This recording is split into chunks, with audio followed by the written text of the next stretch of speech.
Yeah. Roll it up. Turn it up. It's Alabama folk. Jack, Jeff, Trev in the booth. Yeah, you already know. From Tuscaloosa nights to the Saturday lights. Breaking down the tide.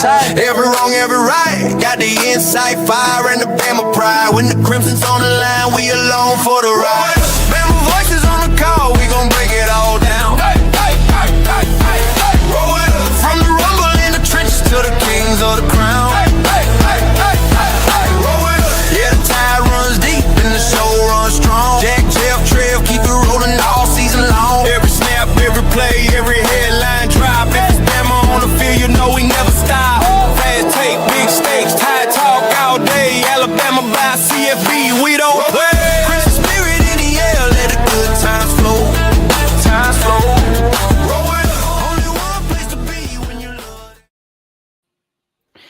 Good evening, Crimson Tide Nation, and welcome to the 79th edition of Alabama Crimson Tide Live from yours truly, Jackson Johnson and Trevion Ware, as we are going over our take on who boosted stock at the 2026 Combine and much more, all right here on Alabama with the Voice of College Football. And we've got a fun chat coming in tonight as we've got Ballard Sports Media giving out the Roll Tide, and Godfather giving out the hello and the number one foam finger, the OCFB Bama logo. Michigander coming into chat. What's up, man? And we appreciate the shout out and giving everybody to tell everybody to share the like, comment, subscribe, and click on notification to Alabama with the Voice of College Football so you never miss no video whatsoever. And Steve is giving out a salute. Salute right back, Steve. And this Yeah, first and foremost, I want to give a shout out to everybody that's here tonight watching the show. Like my partner in crime, Jackson, said, continuing to like, comment, and subscribe and give us that important support that we need. Definitely appreciate all our viewers here tonight. So, yeah. Oh, no doubt about it, man. No doubt.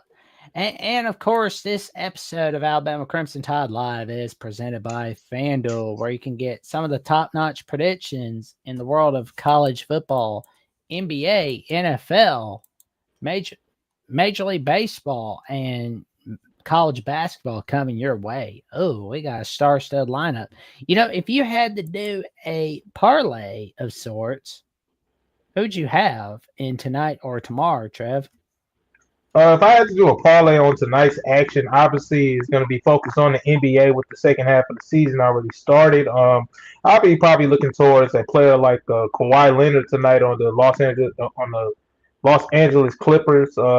Looking for him to have a good game tonight, so you could probably alt his line at 20 points. That's definitely something that's obtainable that he can get to tonight. And other players I'll be looking at, Kevin Durant on the Houston Rockets. You can alt his line as well, put him on a 20-point. I'll probably advise the viewers to just go with the stars tonight. Go with the scores. You can, like I said, Kevin Durant and Kawhi Leonard. Those are definitely two players that I'll be looking at tonight. And also on the NBA, in other games, you can look at LaMelo Ball of the Charlotte Hornets. You could probably look at his assist line. His assist line is around 7.5. You can alt his line to 6. And looking at the Cleveland Cavaliers versus the Detroit. What is that? Yeah, the Detroit Pistons. That's always a good game. You can look at Donovan Mitchell. You can put him on around 20, 25 points. And looking at Cade Cunningham and Jalen Duran, you can put those guys around.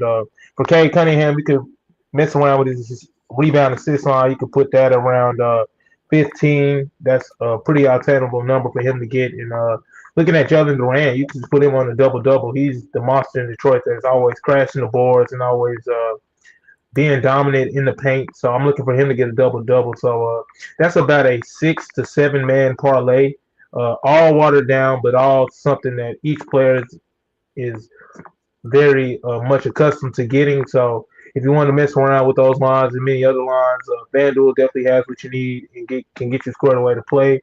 You can mess around with other alternate bets like first basket bets, over, under, spread, things of that nature. And FanDuel definitely has all those type of bets uh, any bet you'll be looking for, FanDuel has it. So definitely tap in with our partners at FanDuel to get you squared away and ready to play for sure.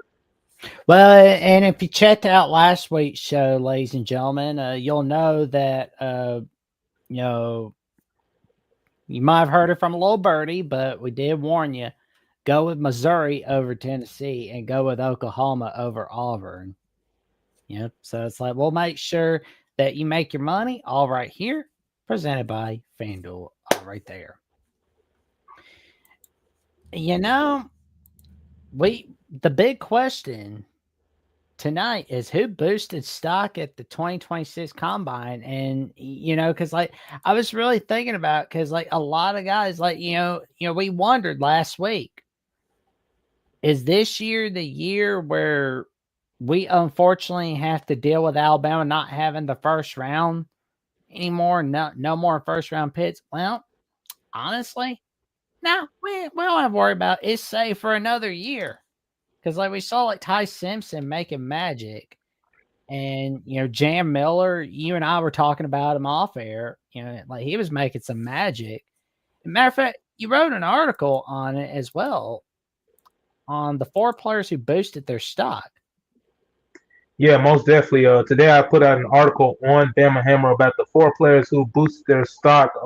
Obviously the big main attraction for Alabama football in this NFL draft is Ty Simpson. So I wanted to focus on some players that were severely underrated, but who had good performances this past weekend in Indianapolis. And I started out with Jam Miller, the former running back from Alabama. Obviously, he did not have the senior season that everybody hoped for, and that was due to a combination of injuries and just with the Alabama offensive line not being consistent at all. Alabama was very pedestrian, not having a run game. But you couldn't tell. You couldn't tell with his stats. Obviously, this past year he averaged 3.9 yards per carry and only racked up 504 yards and on 133 carries and 3 touchdowns across 11 games. But you wouldn't be able to tell that production with the way Jam Miller performed this past weekend. It started for me looking at him. It started out for me looking at him in that 40 yard dash. He blew a lot of people away with the time he was able to record. Jam Miller ran a 4.3 in the 40 yard dash. A lot of scouts in talent evaluators had him potentially running around 4.6, 4.7 just because he didn't show that burst at Alabama in his last season. But he was able to blow the doubters away with that 4.34 time. And he also looked good in pass protection. He looked very good in drills, the way he was able to use his football IQ to recognize different blitzes and different things that you will definitely need at the running back position in the NFL, and he was able to do so at a high level. So now Jam Miller was originally projected as a day 3 pick. Now it's looking like he can potentially be a day 2 pick. A lot of people had him as a mid rounder, but now it just depends on situation. I always say that football is situational, but Jam Miller definitely provides some things at the next level that an NFL team can definitely fall in love with. So I've been seeing a lot of mock drafts say that Jam Miller can definitely be one of those sneaky players in this NFL draft. No, he won't be a starter from day one, but he's a player that can help an NFL team looking for a complimentary runner in their backfield to strengthen their rotation. So I'm definitely proud of the performance that Jam Miller was able to put on. So he was my number 1 player who boosted their stock this past weekend in Indianapolis at the NFL Combine. So big shout out to Jam Miller.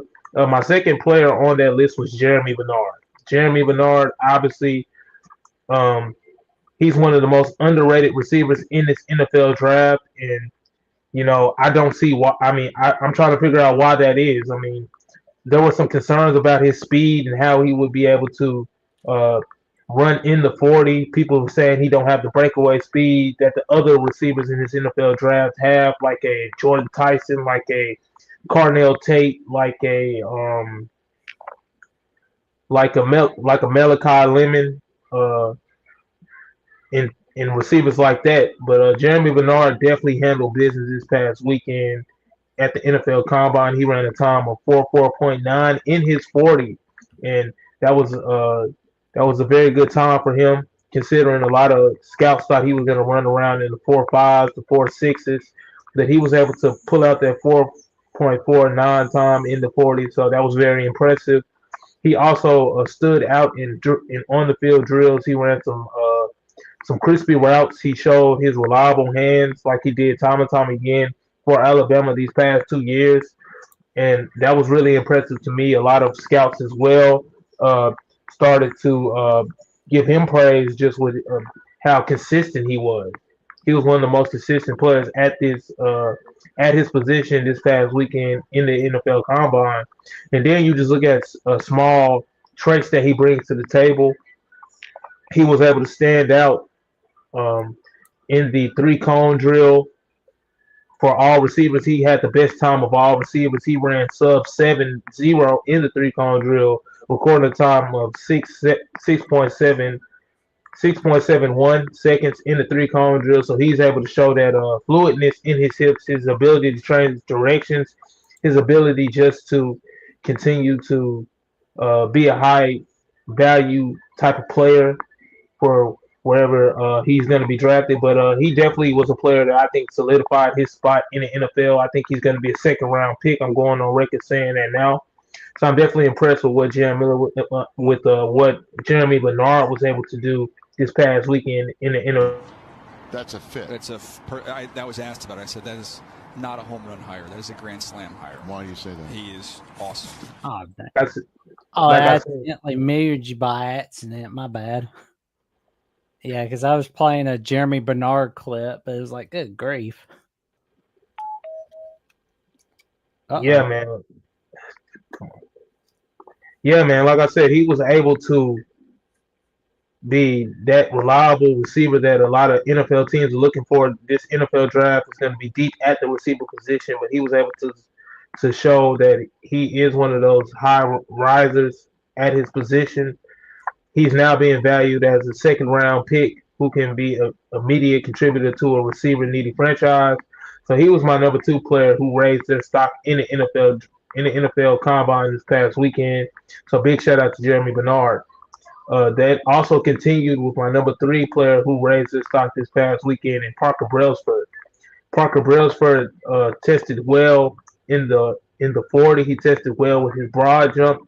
He recorded a broad jump of 9.10 feet, which tied him for the 5th best broad jump at his position. So he's showing those traits from an athletic standpoint that a lot of players won't necessarily have as a center in the NFL. So that was very impressive to me. He continued that athleticism in the 40-yard dash. He ran a time of 4.97 in the 40-yard dash. That was the 7th fastest time of all offensive linemen in the NFL Combine. So he was able to have the 5th best broad jump in history of all the NFL Combines, and he ran the 7th fastest time this past weekend at the NFL Combine at his position. So Parker Brailsford is definitely a player that I think raised their stock in a good way this past weekend. He's now being valued as a potential day 2 selection with high upside ahead of April. So definitely want to give a big shout out to Parker Brailsford for the performance he put on this past weekend. Then my 4th player that I have that raised their stock at the NFL Combine this past weekend was Damani Jackson, the senior cornerback from Alabama, California kid. He had a bumpy start. He had a bumpy senior season, just from a technique standpoint. A lot of teams kind of keyed in on his lack of physicalness, and a lot of scouts took heed to that. And he was able to do the best that he could to kind of wipe some of those doubts away. He showed his ability to cover in on-field drills, and in the 40, he ran a great time of 4.1 in the 40. That was the 4th fastest time of all cornerbacks at this year's Combine.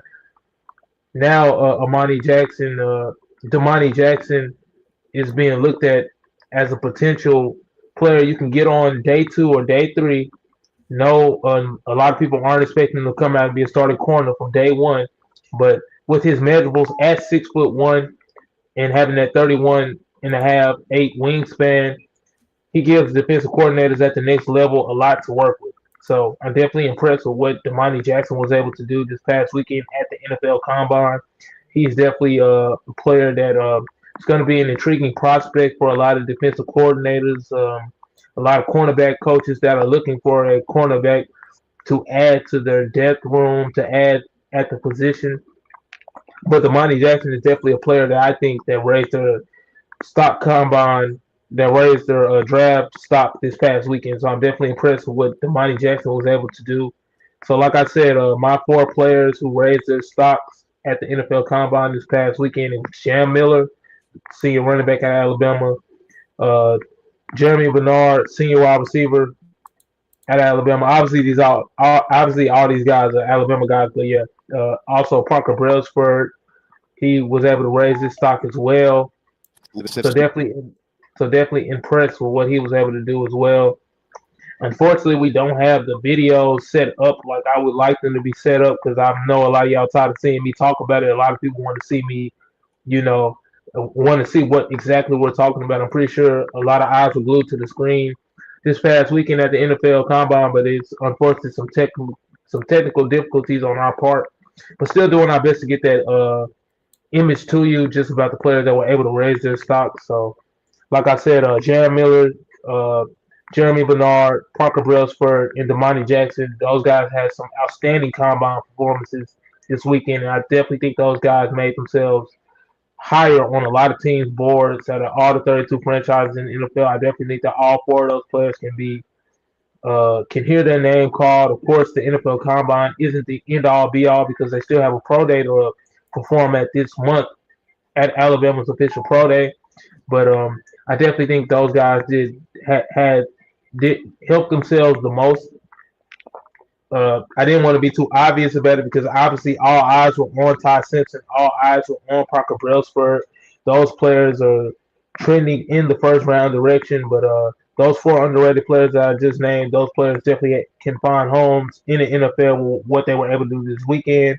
Hopefully, they can follow that up with a good NFL, with a good Alabama Pro Day. But definitely excited about the direction those players' stocks are headed in. Yeah, and honestly, I want to see where Parker Brailsford is going to go to when it gets to draft night, especially on day 2 of the 2026 NFL draft. I am curious to see who is going to get him for the 2026 draft. Like, I'm excited to see where he's going to go. Yeah, me too. I definitely think he's a player that can help an offensive line, that can help in as a rotational offensive lineman, not expecting him to start from day one, but he has the traits. He showed he had the traits to be able to step in from an athleticism standpoint and do so if needed. So he's definitely going to be a player with high upside that they can grab on day 2, potentially day 3, hoping that it's day 2, but he's the player that can definitely help an NFL franchise, and I think he can do it from year one. I also think that Jeremy Bernard, like I said, Jeremy Bernard is going to be one of the steals of the NFL draft. I'm going on record right now and saying that because with this NFL receiver position being so deep this year, you're prone to get starters who can come in and be complementary receivers too. If you already got a receiver one, he's a player that can complement that receiver one and help them. So I'm definitely excited about the direction Jeremy Bernard's stock is trending. Definitely think that he's solidified himself as a second round pick.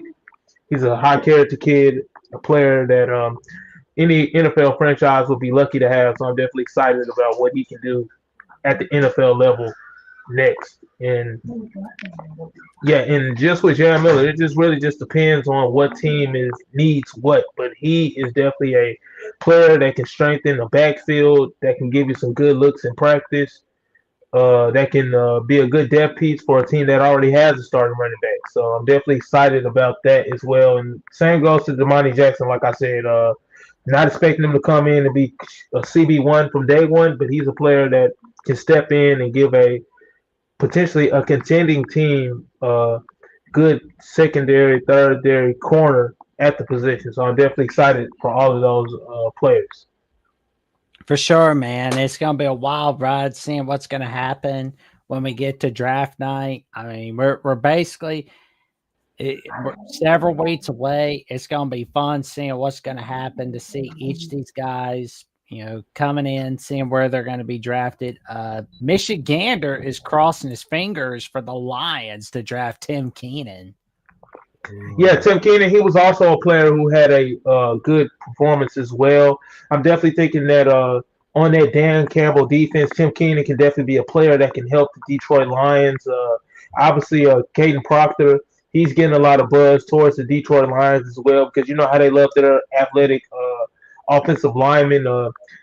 Uh, Caden Proctor spoke this past weekend at the NFL Combine about the potential of moving inside and playing guard, and I think that's kind of better for his professional career.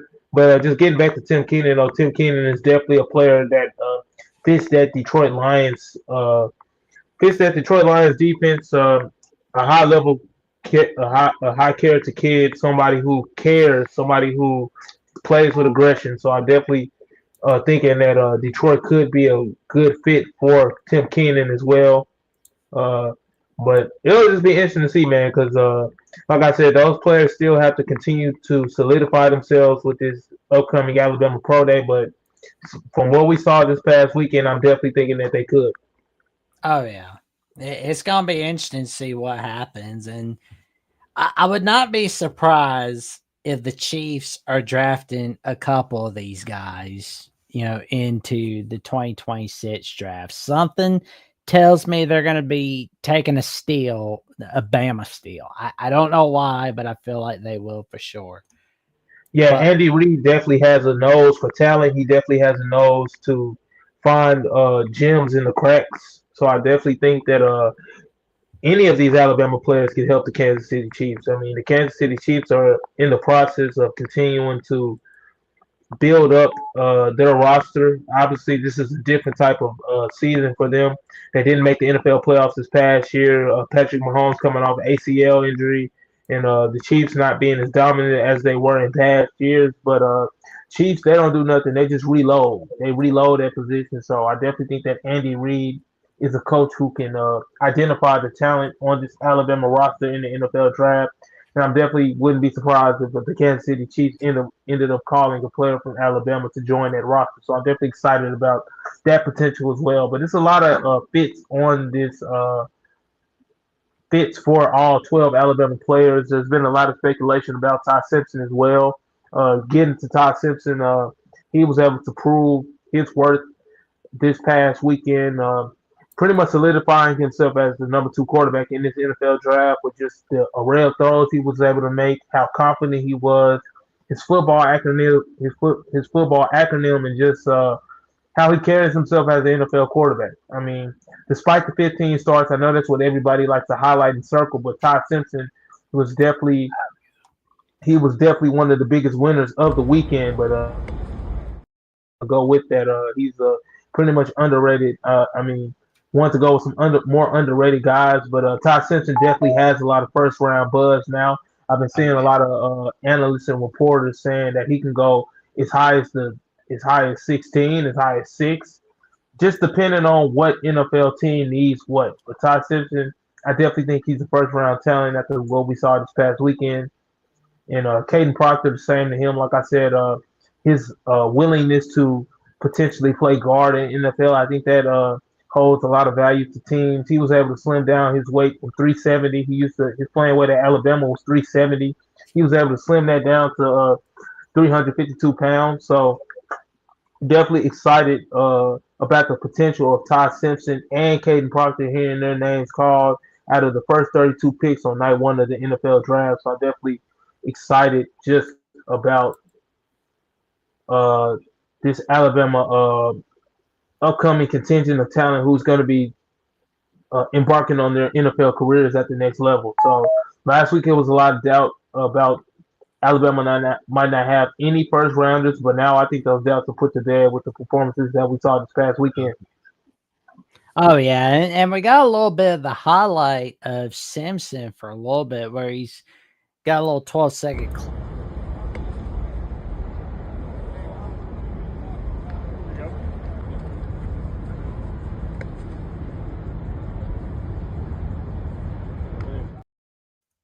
Oh, that was Yeah, Todd Simpson showing off that rocket arm that everybody in Alabama knew that he had, but there was some doubts at the NFL level. Todd Simpson was able to show his ability to make every NFL throw, his ability to make um, every drop back, everything that you're looking for in a quarterback that everybody in Alabama pretty much knew. He was able to prove that on Saturday. Now he has a list of potential suitors at the NFL level who will be looking to draft him in round one. We're talking about suitors like the Pittsburgh Steelers. We're talking about suitors like the Cleveland Browns, the New York Jets, the Arizona Cardinals, the Minnesota Vikings, and our favorite, the Los Angeles Rams. We just think, me and Jackson just think that's going to be a perfect spot for him. But if not, those are also some landing spots for Todd Simpson. So definitely excited about his future and what it can hold at the NFL level. But the main thing for him this past weekend was solidifying himself as the second quarterback on this board behind Fernando Mendoza, and I definitely think he was able to do that. He had the best throwing session of every quarterback in this draft. I mean, Fernando Mendoza did not participate, and Todd Simpson was able to step up and gave the people what they wanted to see. So I'm definitely happy about that on his front. He spoke out to the media this past weekend, and he firmly said, "I'm ready. I'm a franchise quarterback," and he was able to prove that. So definitely excited about what the future holds. Yeah, and you know, it's gonna be interesting to see what's happening for 2026. Like, I feel like the Browns are waiting for a 2027. They're wait because like I know, like, you know, we've heard like the Manning family says no to Cleveland, but I don't know, honestly. Like, they could be looking at Dante Moore. They could be waiting it out for Dante Moore, but it just feels like it comes down to the Jets, Rams, and Steelers for Yeah, Tyson. yeah, I wouldn't count out the Cleveland Browns just because they have Coach Todd Monken. Todd Monken was at Georgia, and Todd Monken was heavily invested in the recruitment of Todd Simpson, trying to get him to go to Georgia, and he ultimately picked Alabama. But Todd Monken now is the offensive coordinator, head coach in Cleveland, pretty much. So he definitely still has some love for Todd Simpson. So that's where that pipeline. Many are drawing that pipeline for him to go to Cleveland. There, obviously, Cleveland has a logjam at quarterback. I wouldn't say it's a pretty good logjam, but they got a lot of quarterbacks. I mean, you look at quarterbacks like Shadur Sanders, you look at quarterbacks like Deshaun Watson and Dylan Gable. They just drafted two quarterbacks in last year's NFL draft. So, I mean, they have a lot of moving pieces at that position. I mean, obviously, going to the NFL is a blessing, but I would like to see Simpson land in a better spot. Uh, you look at some of the other teams on that list, the Pittsburgh Steelers at 21. Todd Simpson expressed how he loves the way Coach Mike McCarthy coaches there in Pittsburgh. He just Coach Mike McCarthy just took over in Pittsburgh. They're kind of waiting it out to see what Aaron Rodgers is going to do, the 42-year-old quarterback in Pittsburgh. So that'll just be an interesting dynamic to see. Aaron Rodgers likes to draw things out, and you know, uh, he's Oof. Ruh-roh. kind of a hard person to get a straight answer out of at pick 21. Obviously, the Minnesota Vikings, them not having Sam Darnold anymore. Uh-oh, you muted. Oh, man. But yeah, it'll be interesting to see what happens, man. Like, you know, I can't wait to see what'll happen. But yeah, it'll be a wild ride to see what happens. The mic got unconnected, Trevion.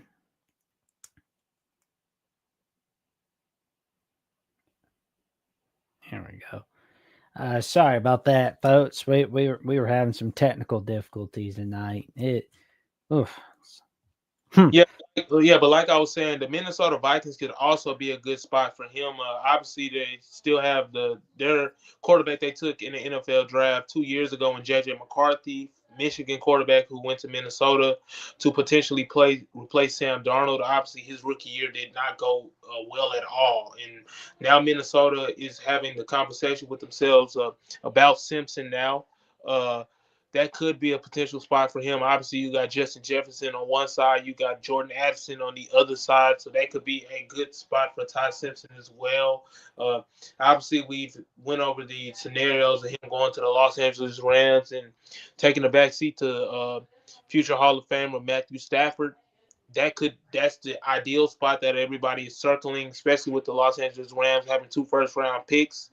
But if it doesn't work out like that, there's still a lot of places for Ty Simpson. But like I said, the for him was solidifying that NFL first round grade, and he did that this weekend. So definitely proud of the performance that he was able to put on, and it'll just be interesting to see what other teams can get in the mix, because I don't think that list of teams. I don't think that list of teams is done growing. There's definitely some other franchises in the NFL looking for a potential quarterback on night one. So, but those are the 5 teams, like we said, the Cleveland Browns, the Pittsburgh Steelers, the Arizona Cardinals. That's also an interesting dynamic. I didn't even get into that dynamic, but they're pretty much done with Kyler Murray. They're looking to release or trade him. Behind Kyler Murray, they had a quarterback, Jacoby Brissett. Jacoby Brissett is like a bridge quarterback for them. So if he did go to Arizona, it would be no pressure to start him out of the gates in day one, because Jacoby Brissett has started for the Arizona Cardinals before, and he pretty much knows his role as a bridge guy. So, he could help Simpson come along well. And just looking at some of those other teams, like I said, the Minnesota Vikings, that could be an intriguing spot, because that would be Simpson versus J.J. McCarthy. And I think that Simpson could potentially – he has the talent to beat out J.J. McCarthy, so that could be also another spot I could see him go to as well. And also, like I said, what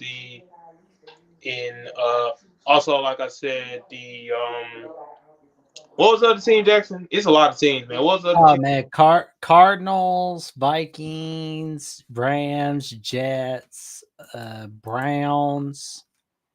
Oh man, there's a lot. Steelers. Yeah, and the Pittsburgh Steelers, like I said, that could be a good spot too with him and Coach Mike McCarthy. They still have DK Metcalf, skilled players like Calvin Austin, Pat Freiermuth, and Jalen Warren in the backfield. That could be a good spot too. So Simpson's market is definitely a growing market, and we'll just be interested to see where he goes. We might have to do a live stream on draft night, because I definitely think he's definitely gonna be a player that hears his name called in night one. Oh, we'll definitely do something like that for sure. Like yeah, because it's like the draft is on Thursday for April as always, so it's like we could make that into a little special for everyone. Like that'd be pretty cool, man. Like just like see the first round streak continue. Yeah, definitely something we can have in the works for sure. Oof. Oh man, that'll be a win right there. But of course, you can always give a listen to Alabama Crimson Tide Live on Apple Podcasts, Spotify, Amazon, and iHeartRadio, where, if you're like running errands, like going to the grocery store, if you got to go to the gym, or, you just want to have a listen to what we've got to say, you can always check us out on Apple Podcasts, Spotify, Amazon, and iHeartRadio, all right there on Alabama at the Voice of College Football. Yeah, most definitely. We definitely appreciate all our streaming platform partners who help us power the show. So, like my good buddy Jackson said, tap in with us on Apple, tap in with us on Spotify, tap in with us on Amazon, or wherever you get your podcast from. We definitely appreciate that. Oh, no doubt about it. And of course, also, the Voice of College Football is all new on X, of course.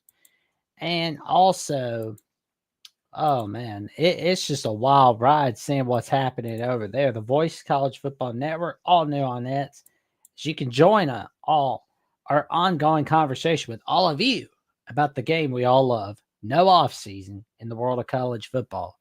We encourage you, our host, to give the network a follow. Let's get it over to 10,000 followers, ladies and gentlemen. Because let me tell you right now, there's some intriguing questions all right there. Like, the recruiting tool, NIL money, no longer taxed. Will other states copy it or no? Transfer portal additions, Cole Kubiak saying Georgia can't finish 7. that team's not going to fin. They're not going to have to worry about 75. They're good.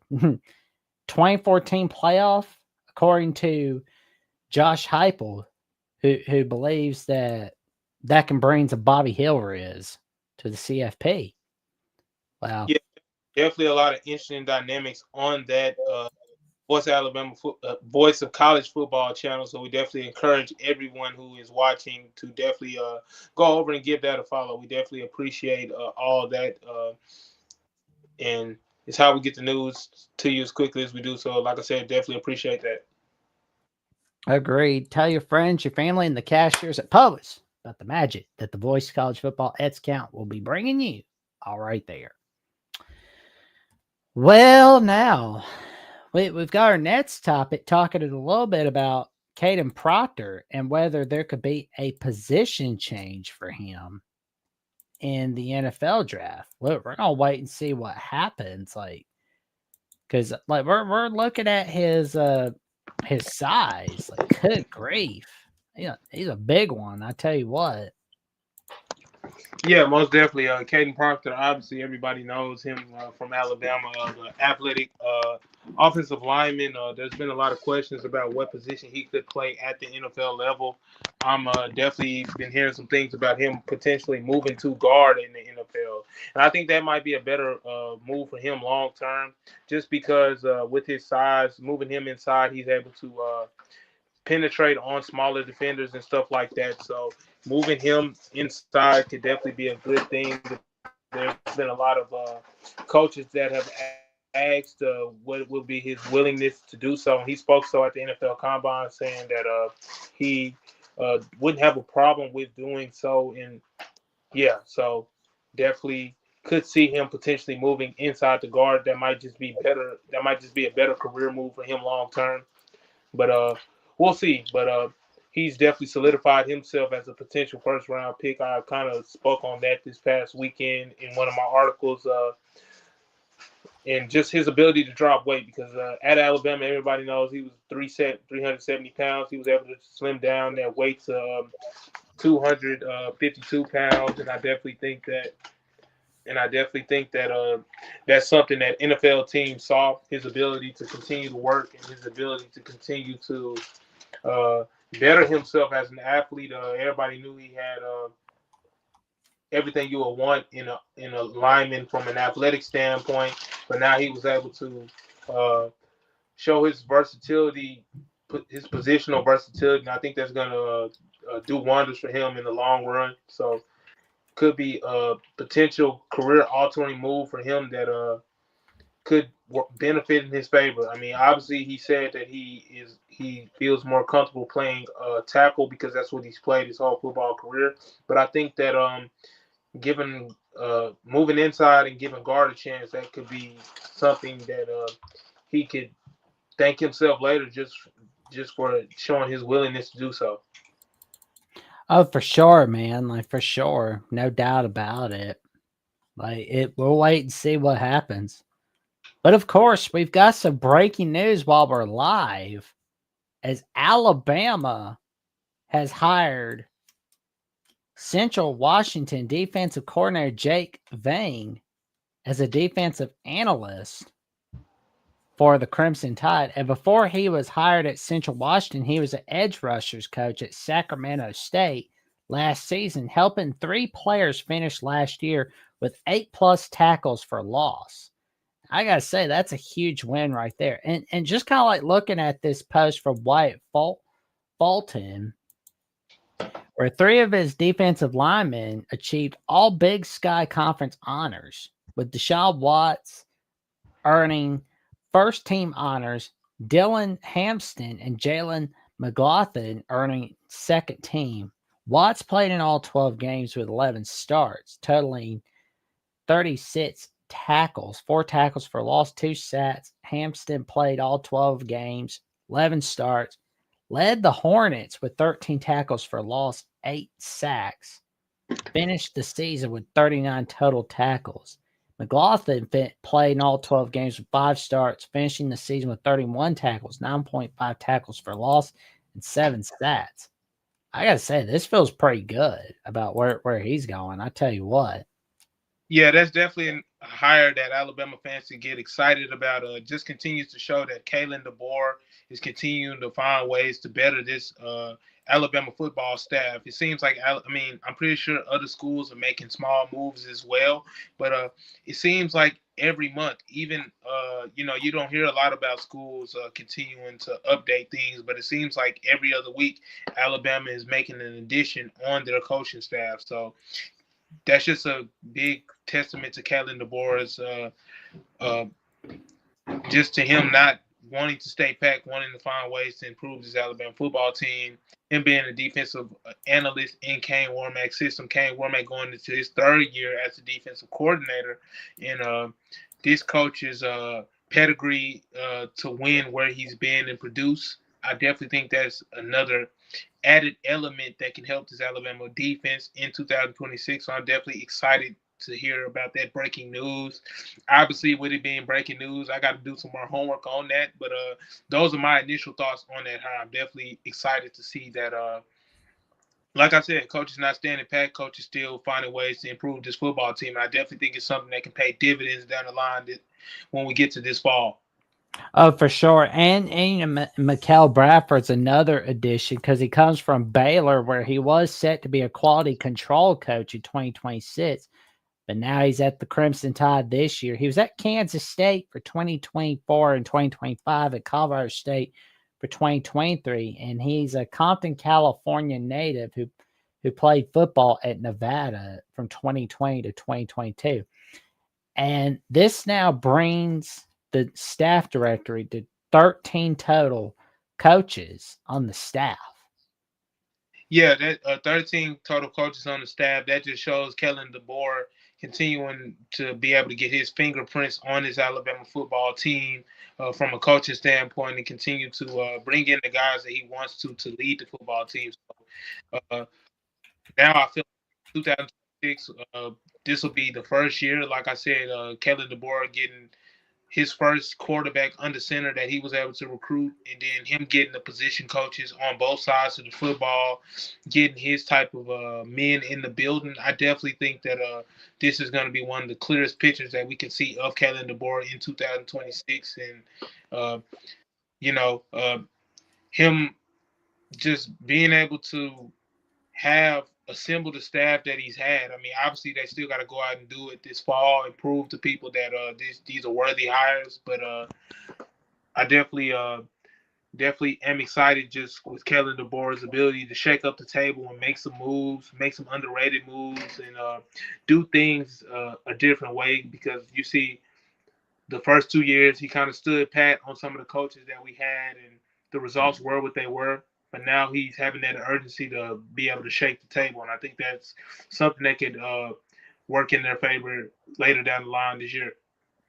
For sure, man. Like it's gonna be a wild ride seeing what's happening. I meant to say analyst. I said coaches. My bad. But still, though, it's still a pretty good number. Like lucky number 13. I always say. So we got some good luck right here. But before we get to our next topic, we'd like to tell you about the merch store on Alabama at the Voice of College Football, where you can get the dad hat, the trucker hat, the t-shirt. It's warm now, so I don't think we'll be needing the sweatshirt as much. But we've got the t-shirts, the polo shirt, especially for spring break, the tumbler cup, the game day mug, and the can cooler. We've got it all right here on Alabama at the Voice of College Football. And let me tell you, you're going to be in for a fun ride, especially when you get a little something nice for Easter coming up a few weeks from now. Yeah, the Alabama channel definitely has all you need, different types of looks that you're looking for. Like he said, the hats, the t-shirts, the tumbler cups, got some stuff that can keep you warm, very fashionable, very affordable. So we definitely appreciate anybody who taps on to the Voice of Alabama channel and supports us with that gear, because it kind of helps us make a buck as well, and it keeps you fashionably fit. So we definitely appreciate that. For sure, man. Like it's always going to be a fun ride, all right here on Alabama at the Voice of College Football. But of course, we've got some pro comparisons for some of the players that were in the draft combine, Keenan, and yeah, because like you got it all right here on Bama Hammer, Travion, because you got you compared Keenan to Vince Wilfork. Huh. Did some small draft comparisons over the weekend just with the player profiles and the numbers that these players were able to post at the NFL Combine. Tim Keenan was very similar to Vince Wilfork, in my opinion. Vince Wilfork being the former defensive tackle of the New England Patriots that kind of anchored that Patriots defense while Tom Brady went to work on the offensive side of the ball. Tim Keenan, and Vince Wilfork have the same type of build. Both standing at 6'1". I think Vince Wilfork is 6'2", but inch of there doesn't hurt too bad. They both weighed in pretty well. Back in 2004, when Vince Wilfork was in the NFL Combine, he weighed in at about what? My bad. What does that number say? Because I don't have the numbers right. 325 pounds. Yeah, he weighed in about 325 pounds, similar to Tim Keenan's build, and they both provide a defense, an anchor up the middle, somebody that you can depend on, somebody that you can definitely count on to stop the run, high-level character players. So I definitely think that Tim Keenan kind of fits the Vince Wilfork type of mold of player. Not saying he's going to be Vince Wilfork outright, but I definitely think that Tim Keenan can definitely provide some of that push up front for a defensive line in the NFL in the coming future. So I definitely liked the Vince Wilfork comparison for Tim Keenan. Also going to our second player comparison, looking at Justin Jefferson on that list. I compared him to Levante David, I believe. Right. Yeah. Levante David of the 2012 NFL draft. You're talking about some speed linebackers, some linebackers that bring some serious speed. Justin Jefferson was able to run 4.58, I believe, in his 40, similar to Levante David. Levante David ran a little. He was faster than Levante David. Actually, Levante David ran 4.62, I believe. So he was able to showcase that speed. Both players have a similar build, standing at 6'1.5". Both players are linebackers who can play side to side, linebackers who win with speed, linebackers who can cover at all areas of the defense at the second level. So I definitely think that Levante Taylor can definitely be a good comparison for Justin Jefferson to model his career after once he gets to the NFL level. So I'm definitely loving that comparison as well. And Deontay Lawson, the Alabama linebacker, no, he did not run the 40 this past weekend, but he participated in on-field drills, and he looked very good. He has a different build at the linebacker position, standing at 6'3". I compared him to David Jones of the Tampa Bay Buccaneers, who was in the 2016 NFL draft. Both players have a similar build, standing at 6'3". What's the weight on that? I can see my head there, but I don't. Like, what's the weight on that? So he weighs 226 pounds. Yeah, so both players ran around 226 pounds. Both players are linebackers who play with a lot of aggression, play with a lot of heart. Players that can definitely come in and help your defense immediately. So I definitely think that that comparison for Deontay Lawson could be spot on. No, I'm not saying any three of these players are going to have the careers that those players had, but from a measurable standpoint, I definitely like those measurements and how they stack up for those players. So those were my three comparisons after watching those players at the NFL Combine and the numbers that they were able to put up. So I'm definitely feeling good about those comparisons. I definitely think all three players helped themselves at the NFL Combine.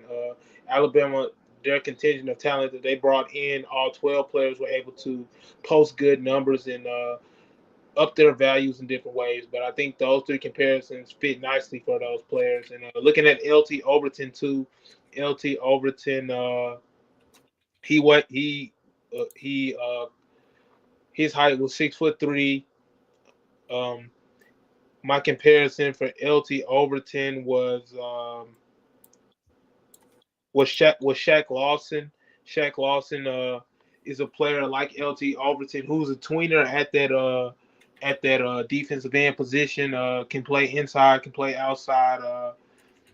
Definitely plays with a lot of aggression as well. Somebody that you can definitely plug and play on the defense and put them in certain different packages, and they can be productive. So I'm definitely loving that comparison for LT Overton too as well with Shaq Lawson. Shaq Lawson stood 6'3" as well.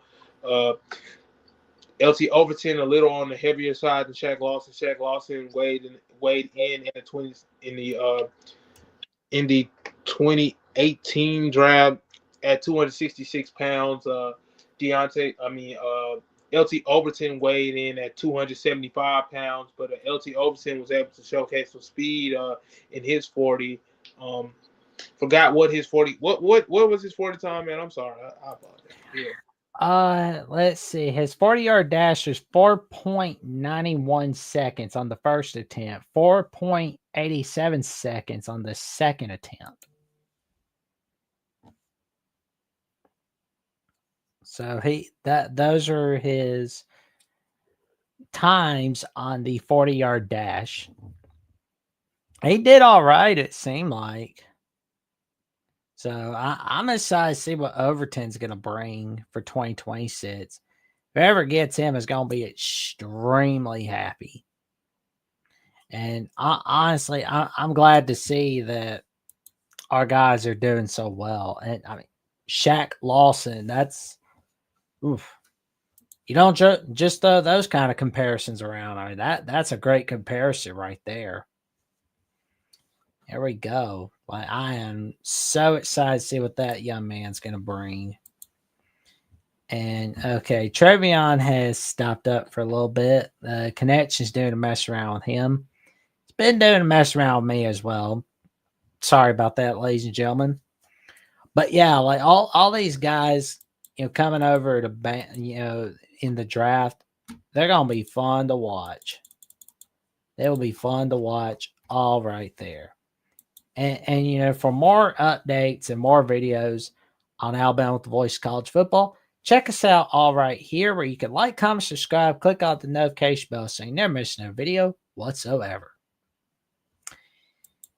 And of course, you can also come in and become a YouTube member of Alabama with the Voice of College Football, where you can become a YouTube member for $2.99 a month. You can become a Crimson Faithful member, where you'll have a loyalty badge next to your name in the comments in the live chat, custom emojis to use in the comments in the live chat, and you get member shout outs.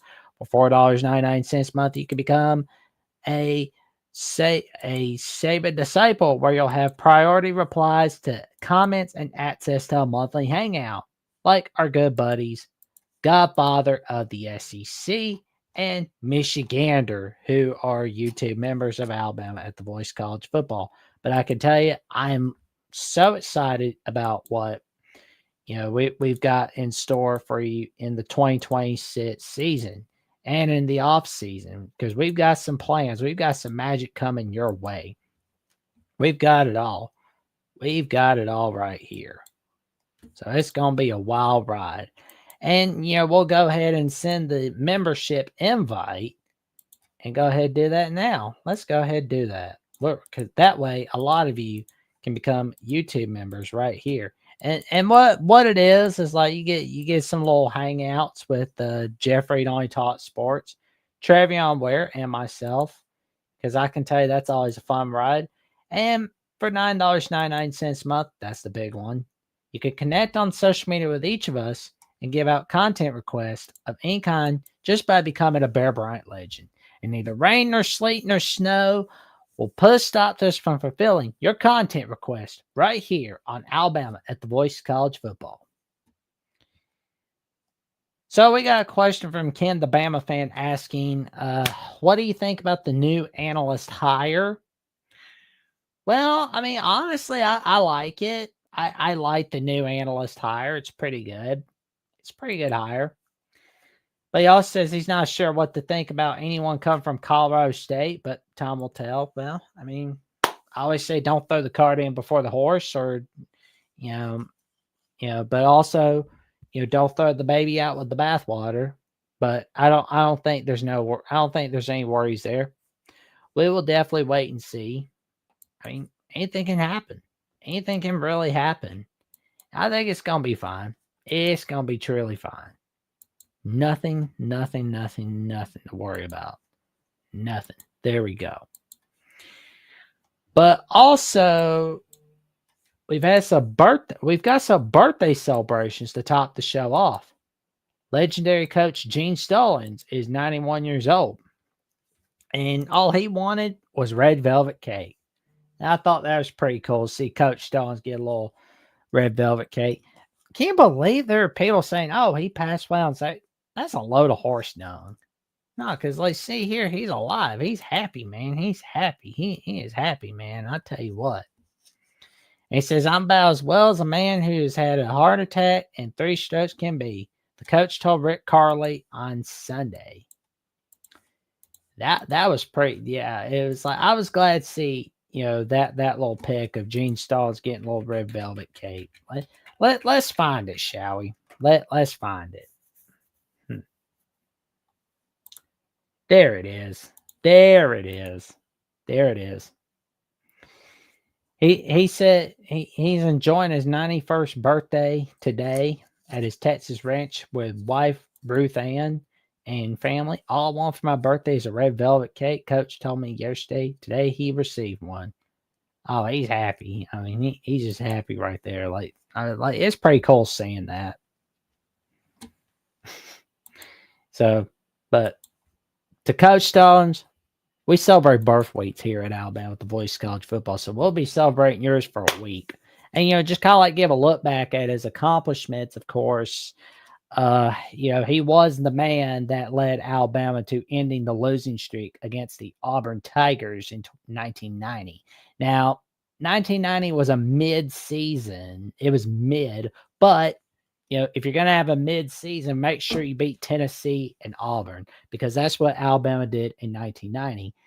And unfortunately, 91, they lost to Florida, but that was like the only loss of the season. They dominated everybody in the regular season, then had an amazing winning streak in 1992 and basically just smacked the living heck out of Auburn on Thanksgiving Day and then just picked off Danny Warfel against the Florida Gators in the first ever 1992 ACC title game. And we saw from, George Teague, where he was having the best non-play ever in the 1993 Sugar Bowl against Miami.